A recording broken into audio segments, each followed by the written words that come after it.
Bonjour très chers amis les balances et soyez le bienvenu sur ma chaîne Intuition des Sérines. Voici votre tirage de guidance pour les énergies du mois de mai et j'espère que vous êtes bien. Allez, c'est parti. Il existe deux relations très différentes au travail dans une vie humaine. La première est une relation de nécessité, où l'on travaille parce qu'on doit travailler, parce que les contraintes matérielles ne laissent pas le choix. La deuxième est une relation de choix, où l'on s'engage dans une activité parce qu'on l'aime véritablement, parce qu'elle correspond à ce que l'on est, parce qu'on aurait choisi de la faire même si rien ne nous y obligeait. La grande majorité des personnes vivent dans la première relation, en rêvant parfois de la seconde sans savoir comment y accéder. Ce qui s'apprête à se manifester pour toi appartient précisément à ce passage de la première à la seconde, et c'est ce passage qui constitue la vraie libération que le titre évoque. Je veux clarifier dès le départ une chose importante. Le titre suggère que tu ne travailleras peu, être plus jamais, mais ce n'est pas exactement ce qui se prépare. Ce qui se prépare est plus subtil et plus précieux. Ce n'est pas la fin du travail, c'est la fin de l'obligation de travailler comme tu le faisais. C'est la possibilité, pour la première fois être de te poser cette question simple mais transformatrice. Si je n'avais plus à travailler par nécessité, qu'est-ce que je voudrais faire vraiment de mes journées? Cette question, qui paraît modeste, est en réalité l'une des plus puissantes qu'on puisse se poser, parce qu'elle révèle qui on est au-delà des contraintes qui nous ont façonnés. Avant d'entrer dans le détail de ce qui se prépare, je veux poser une distinction qui va éclairer toute la suite. Le travail comme nécessité épuise. Le travail comme choix nourrit. C'est pas la quantité d'efforts qui fait la différence. On peut travailler beaucoup tout en se sentant libre parce qu'on aime ce qu'on fait. On peut travailler peu tout en se sentant épuisé parce que le peu qu'on fait n'a pas de sens pour soi. La transformation qui s'apprête à se vivre pour toi concerne moins la quantité d'activité que sa qualité. Tu vas continuer à être actif, mais d'une manière complètement différente. Ou tu vas réduire significativement ton activité parce que tu n'auras plus besoin de la maintenir au même niveau pour des raisons matérielles. Quel que soit le scénario précis qui se déploie, la transformation est la même. Ta relation au travail va changer en profondeur. Je voudrais te parler du mécanisme par lequel cette transformation va se produire. Il y a plusieurs voies possibles et la voie qui s'applique à toi va se révéler progressivement. Cela peut être un changement matériel concret qui modifie tes besoins financiers. Cela peut être une opportunité qui te permet de basculer vers une activité qui te correspond vraiment. Cela peut être une compréhension intérieure qui te fait réaliser que ce que tu pensais être nécessaire ne l'était pas vraiment et qui libère ton choix. Cela peut être une combinaison de plusieurs de ces voies. Reste donc ouvert à toutes les formes possibles. Ce qui est certain, c'est que la transformation va se produire. La forme exacte qu'elle prendra se révélera dans les semaines à venir. Ici, sur Intuition des Sirènes, je veux te transmettre une compréhension qui peut t'aider à reconnaître ce qui se prépare. Les transformations de la relation au travail s'annoncent souvent par une sensation particulière qui apparaît dans les semaines qui précèdent. Cette sensation, c'est une fatigue nouvelle de ce que tu faisais avant, mêlée à un appel inexpliqué vers autre chose. Pas une fatigue ordinaire qui passerait avec un peu de repos.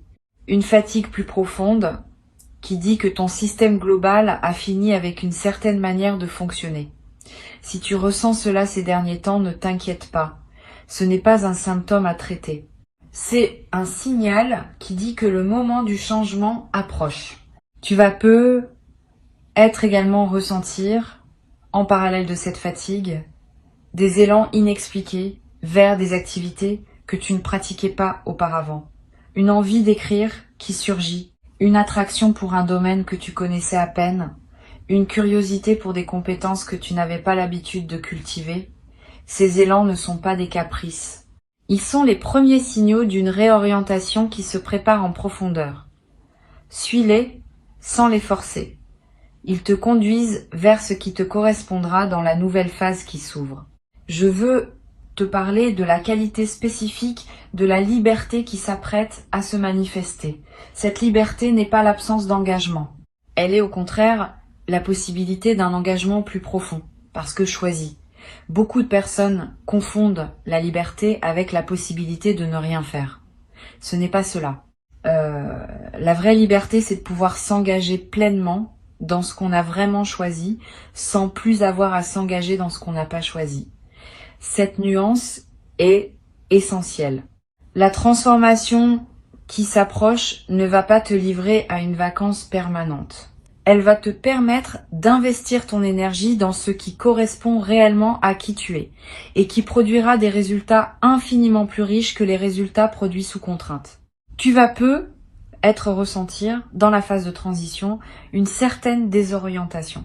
Pendant des années, ta vie était structurée par les obligations du travail.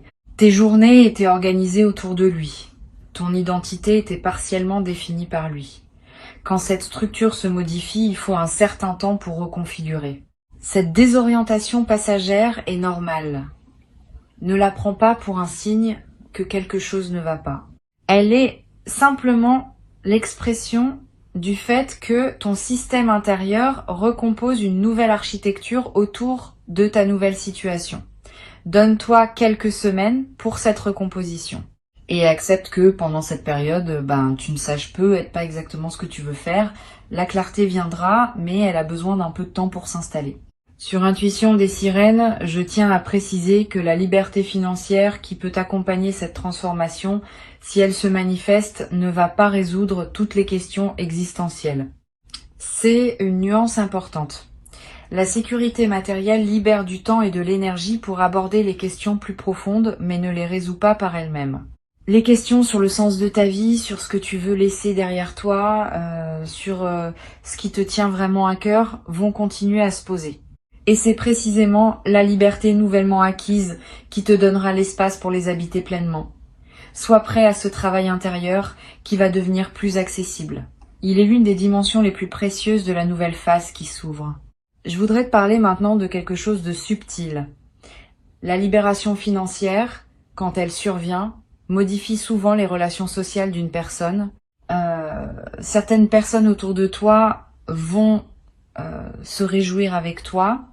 D'autres vont avoir des réactions plus complexes. Tu vas recevoir des sollicitations nouvelles, des demandes que tu n'avais pas auparavant, des changements dans la manière dont les autres te perçoivent.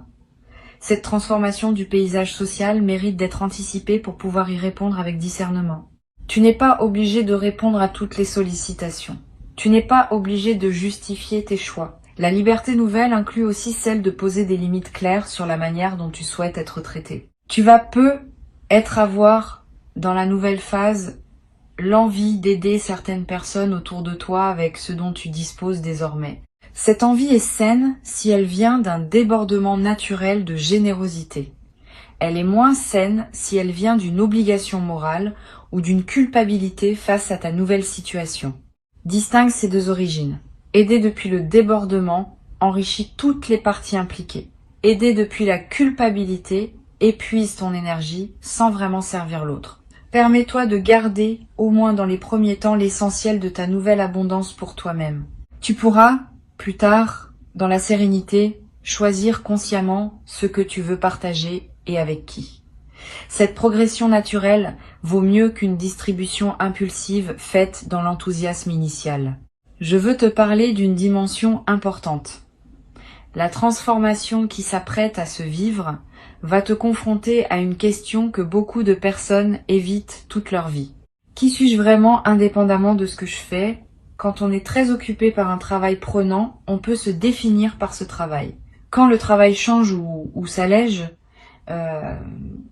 cette définition s'effrite et on doit retrouver une autre manière de se reconnaître. Cette quête de soi est l'une des aventures les plus précieuses qu'une vie humaine puisse offrir.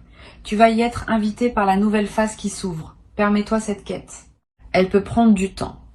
Elle peut comporter des moments d'incertitude. Mais elle débouche, quand on la mène avec sincérité, sur une connaissance de soi profondément libératrice. Tu vas être également découvrir, à travers cette transition, des passions que tu avais oubliées. Pendant les phases où le travail occupait l'essentiel de ton énergie, certaines parties de toi se sont mises en sommeil, des envies de créer. des goûts pour certaines activités, des sensibilités à certains sujets. Toutes ces dimensions endormies vont commencer à se réveiller maintenant que l'espace existe pour elles. Tu vas peu être te surprendre à te passionner pour quelque chose que tu avais aimé dans ta jeunesse mais que tu avais abandonné. Cette redécouverte est l'un des cadeaux les plus joyeux des transformations, comme celle qui s'approche. Sur Intuition des sirènes, j'aime souligner que la liberté qui s'ouvre n'est pas seulement un cadeau pour toi, elle peut aussi devenir un cadeau pour les autres. Une personne qui a trouvé sa juste place dans sa vie devient une présence différente pour son entourage, plus disponible, plus attentive, plus capable de soutenir véritablement les personnes qui ont besoin de soutien. Tu vas peu être découvrir dans cette nouvelle phase que tu peux jouer un rôle pour des proches que tu ne pouvais pas pleinement jouer auparavant parce que ton temps et ton énergie étaient absorbés par d'autres choses. Cette nouvelle qualité de présence offerte aux autres est l'une des dimensions les plus enrichissantes de la libération. Tu vas peu être également remarqué à mesure que la transformation se déploie, que ton corps répond positivement. Le travail prenant laisse souvent des traces dans le corps. Tension chronique, sommeil dégradé, énergie irrégulière.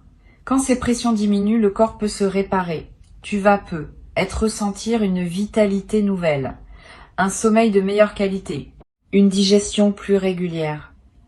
Toutes ces améliorations corporelles sont des signaux que ta nouvelle situation te convient mieux que l'ancienne. Honore ton corps qui te le dit. Prends soin de lui. Donne-lui les conditions dont il a besoin pour profiter pleinement de la transformation. Je voudrais te parler du rôle particulier que peut jouer la nature dans cette nouvelle phase. Tu vas peu ressentir une attraction nouvelle pour les espaces naturels, le besoin de marcher dans une forêt, de passer du temps près d'un cours d'eau, de respirer l'air d'un endroit dégagé. Cette attraction n'est pas anecdotique. Elle reflète un besoin profond de se reconnecter à un rythme plus organique que celui imposé par les structures du travail. La nature offre un cadre dans lequel les questions existentielles peuvent se déposer naturellement, sans être forcées. Donne-toi ces moments dans la nature autant que possible. Ils vont accompagner et accélérer ton intégration de la nouvelle phase. Tu vas peu être également développé dans cette nouvelle disponibilité une qualité de relation autant que tu n'avais pas connue depuis longtemps. Le temps des journées contraintes par le travail a une qualité particulière, souvent comprimée. Le temps des journées libérées a une autre qualité, plus dilatée, plus ample. Tu vas peu redécouvrir le plaisir de ne pas avoir à se presser, de pouvoir prendre 1 heure pour faire quelque chose qui aurait pris 15 minutes auparavant, de savourer un repas sans regarder l'horloge, de parler avec quelqu'un sans calculer le temps disponible. Cette dilatation du temps vécu est l'un des cadeaux les plus discrets mais les plus précieux de la nouvelle situation. Une chose importante que je veux te transmettre, la transformation qui s'apprête à se vivre ne va pas faire disparaître toutes les questions de la vie. Tu auras toujours des décisions à prendre, des choix à faire, des relations à entretenir, des projets à mener. Mais tu vas pouvoir aborder tout cela depuis une base différente. Une base de sécurité plutôt que d'urgence. Une base de choix plutôt que de contrainte. Une base d'abondance plutôt que de manque. Cette différence de base change tout dans la qualité avec laquelle on aborde les défis ordinaires de la vie. Les mêmes situations, traitées depuis cette nouvelle base, deviennent infiniment plus simples à naviguer. Je veux te parler de la sagesse particulière qui peut se développer dans la nouvelle phase. Quand on n'est plus pris dans la course, on a le temps d'observer ce qui se passe en soi, d'observer ce qui se passe autour de soi, d'observer les dynamiques humaines avec un recul qui n'était pas accessible quand on était soi-même immergé dans une routine prenante.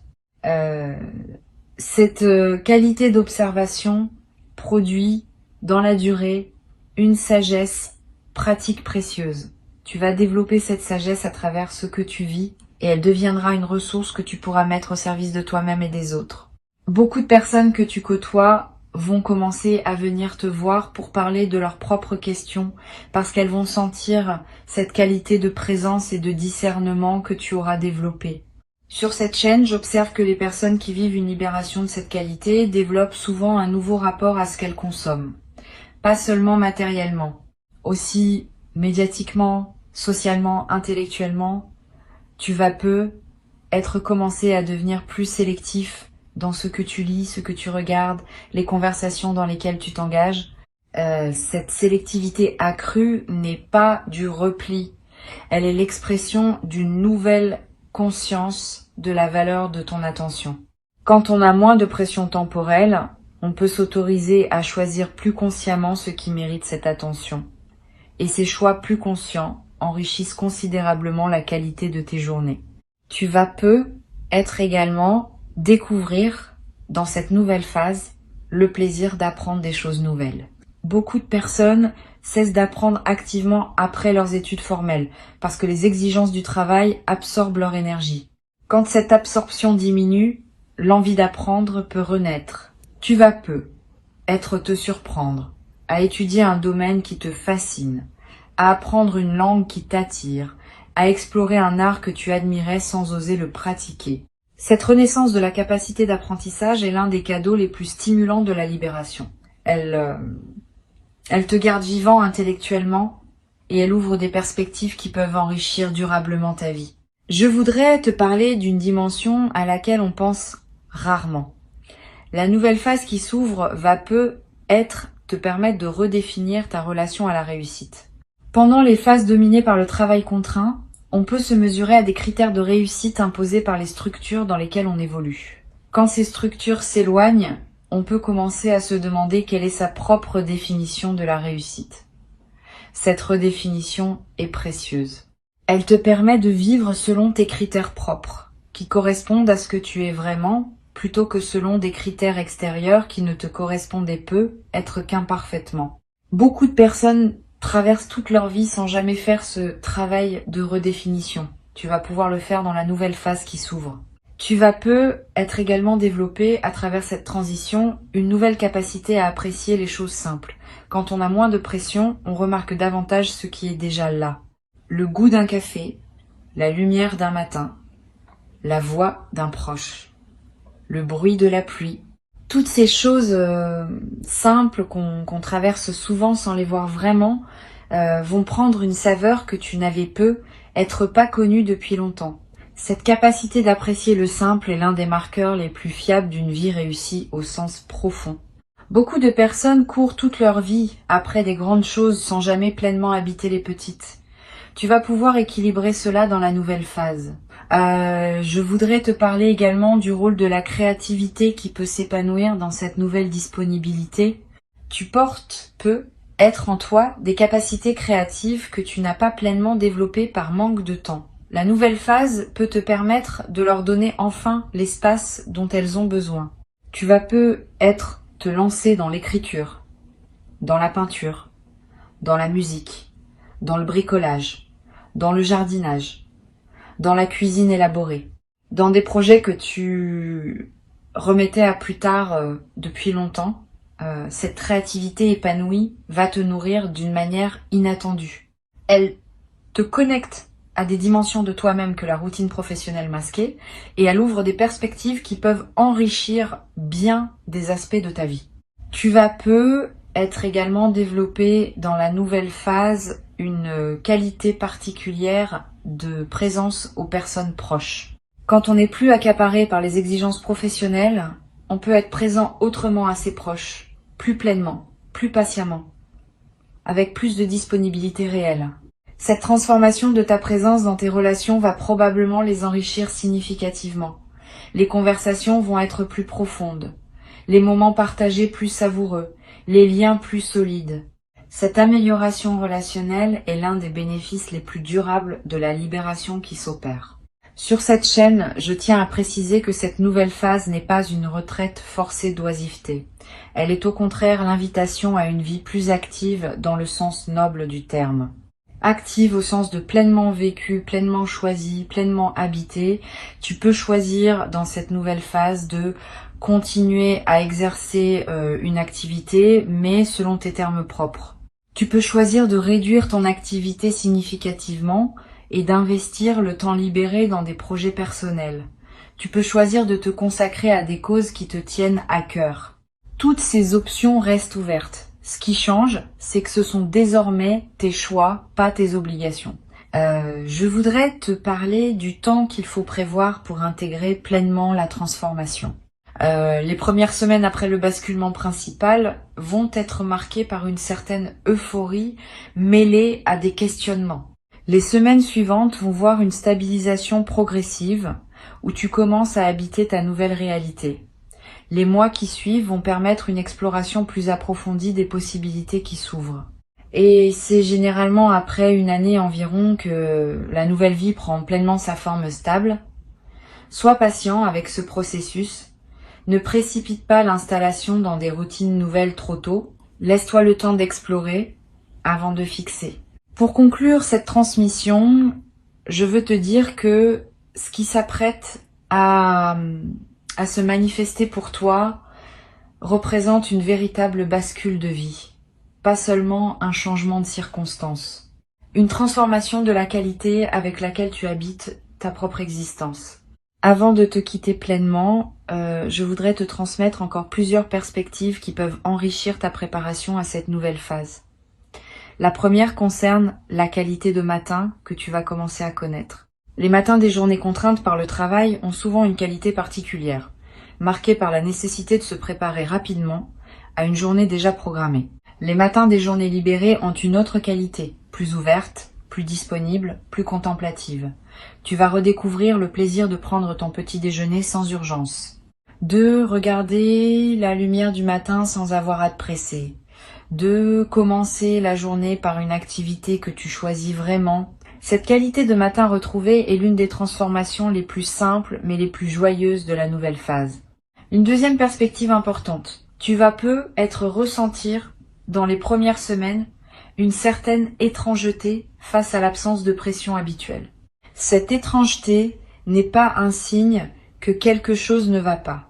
Elle reflète simplement le fait que ton système nerveux, habitué à fonctionner sous une certaine tension, doit s'ajuster à une nouvelle norme. Ne te précipite pas pour réintroduire de la pression artificielle dans tes journées. Permets à ton système de découvrir comment fonctionner sans cette tension. Au début, cela peut être déroutant. Avec le temps, cela devient naturel et même délicieux. Donne-toi quelques semaines pour cette adaptation. Tu vas peut-être également découvrir, dans cette nouvelle disponibilité, le plaisir de la lenteur choisie. Pas la lenteur subie qui frustre, la lenteur choisie qui savoure. Pouvoir lire un livre lentement, en s'arrêtant quand un passage le mérite. Pouvoir préparer un repas en prenant le temps. Pouvoir avoir une conversation sans regarder l'horloge. Toutes ces lenteurs choisies vont enrichir tes journées d'une manière que la rapidité contrainte ne pouvait pas permettre. Cette redécouverte du plaisir de la lenteur est l'un des cadeaux les plus subtils mais les plus profonds de la libération qui s'opère. Je voudrais te parler aussi du rôle que peut jouer le voyage dans cette nouvelle phase. Avec moins de contraintes professionnelles, tu vas peut-être pouvoir te permettre de voyager différemment. Pas nécessairement plus loin ou plus cher, mais avec une qualité différente. Pouvoir partir plus longtemps quand tu pars, pouvoir explorer un endroit sans calculer ton retour, pouvoir prolonger un séjour parce qu'il te plaît particulièrement. Ces nouvelles possibilités de voyage vont enrichir tes expériences. Et même si tu choisis de voyager peu, le simple fait de savoir que tu peux le faire si tu le veux est en soi libérateur. Tu vas être également remarqué une transformation dans la qualité de ta lecture, si tu lis. Quand on lit dans les interstices d'une vie chargée, on lit souvent superficiellement, en cherchant les informations utiles plus que la profondeur. Quand on lit dans une vie qui dispose de temps, on peut lire vraiment, s'attarder sur les passages qui résonnent, réfléchir aux idées rencontrées. Laisser un livre déposer ses effets pendant plusieurs jours avant de passer au suivant. Cette qualité de lecture approfondie est l'un des plaisirs intellectuels les plus nourrissants qui soient. Tu vas peut-être la redécouvrir dans la nouvelle phase et tu vas constater à quel point elle peut transformer ta pensée et ta sensibilité. Une dimension importante à laquelle tu peux être attentif concerne ton rapport à ton corps dans cette nouvelle phase. Avec plus de temps disponible, tu vas peut-être pouvoir prendre soin de ton corps autrement. bouger plus régulièrement, te nourrir avec plus d'attention, dormir selon tes besoins réels, pratiquer des activités physiques qui te font plaisir. Tous ces soins corporels qui demandaient des arbitrages difficiles dans une vie chargée deviennent accessibles. Et le bénéfice est considérable. Un corps mieux soigné fonctionne mieux, et ce meilleur fonctionnement enrichit tous les autres aspects de ta vie. Tu vas également être développé dans cette nouvelle phase une relation différente à la solitude. Avec moins d'obligations sociales contraintes par le travail, tu vas avoir plus de moments de solitude. Cette solitude peut être délicieuse quand elle est habitée pleinement. Tu vas découvrir le plaisir d'être avec toi-même, de penser librement, de ne rien avoir à faire pendant un moment, de simplement exister. Cette qualité de solitude habitée est l'une des dimensions les plus profondes que la nouvelle phase peut offrir. Beaucoup de personnes ne connaissent jamais vraiment cette solitude apaisée. Tu vas pouvoir la cultiver. Je voudrais te parler aussi du rôle que peut jouer la générosité dans la durée. Quand on se sent en sécurité matérielle, on peut être généreux d'une manière différente que quand on est en lutte. Cette générosité ne se mesure pas seulement en argent donné. Elle se manifeste dans le temps offert aux autres, dans l'attention donnée, dans l'écoute proposée, dans les coups de main qui demandent du temps que tu n'avais pas auparavant. Cette générosité élargie va te rapprocher de personnes qui apprécieront ta nouvelle disponibilité. Et elle va enrichir ta propre vie d'un sentiment de contribution qui dépasse la simple satisfaction personnelle. Tu vas être également ressentir l'envie, à un moment, de t'engager dans une cause qui te tient à cœur, une association, un projet collectif, un effort de transmission auprès de personnes plus jeunes. Cet engagement bénévole, fait depuis une position de liberté financière, peut devenir l'une des dimensions les plus satisfaisantes de la nouvelle phase. Tu donnes ce que tu as à offrir, sans avoir besoin de rétribution, ce qui change la qualité de ton engagement. Tu n'es pas dans une relation d'employé, tu es dans une relation de contributeur, et cette différence transforme tout dans la qualité de ce que tu peux offrir. Je voudrais ajouter une perspective sur le rôle que peut jouer la transmission dans la nouvelle phase. Avec l'expérience accumulée à travers les années de travail contraint, tu portes des compétences, des connaissances, des sagesses qui peuvent être transmises. Tu vas ressentir l'envie à un moment de partager ce que tu as appris avec d'autres personnes qui pourraient en bénéficier. Cette transmission peut prendre des formes diverses. Un mentorat informel, l'écriture de tes réflexions, des conversations approfondies avec des personnes plus jeunes. Toutes ces formes de transmission ajoutent du sens à ta vie quotidienne et elle assure que ce que tu as appris ne se perd pas avec toi. Une dimension à laquelle je veux te rendre attentif concerne la qualité de ton sommeil dans la nouvelle phase. Avec moins de stress, ton sommeil va probablement s'améliorer. Tu vas faire des rêves plus présents, plus narratifs, plus chargés de sens. Ces rêves enrichis sont l'une des manifestations de la libération qui se traduit jusque dans tes nuits.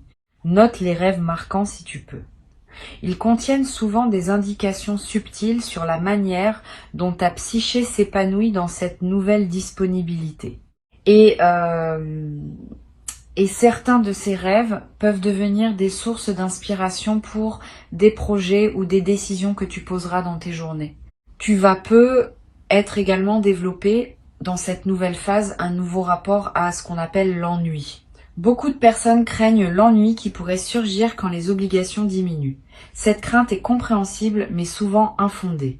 L'ennui apprivoisé, qui consiste simplement à être avec soi-même sans agitation, peut devenir l'une des expériences les plus créatives qui soient. C'est dans ces moments d'apparente vacuité que les idées les plus intéressantes émergent souvent.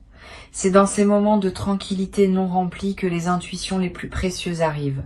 Apprends à apprivoiser ces moments. Ne te précipite pas pour les remplir d'activités. Habite-les, et tu vas découvrir qu'ils contiennent une fertilité que la vie surchargée ne pouvait pas révéler. Une autre perspective importante. Tu vas avoir dans la nouvelle phase l'envie d'organiser ton espace de vie différemment. de le rendre plus à l'image de qui tu deviens, de réorganiser certaines pièces, de te débarrasser de choses qui correspondaient à ta vie d'avant, d'introduire des éléments nouveaux qui te ressemblent davantage. Suis cette envie de réorganisation. Ton environnement physique reflète et influence ton environnement intérieur. Quand l'intérieur change, l'extérieur veut s'ajuster. Et quand l'extérieur s'ajuste, il renforce à son tour le changement intérieur. Cette boucle créative entre ton espace de vie et ta nouvelle disposition peut devenir une source de joie continue dans les semaines et les mois qui viennent.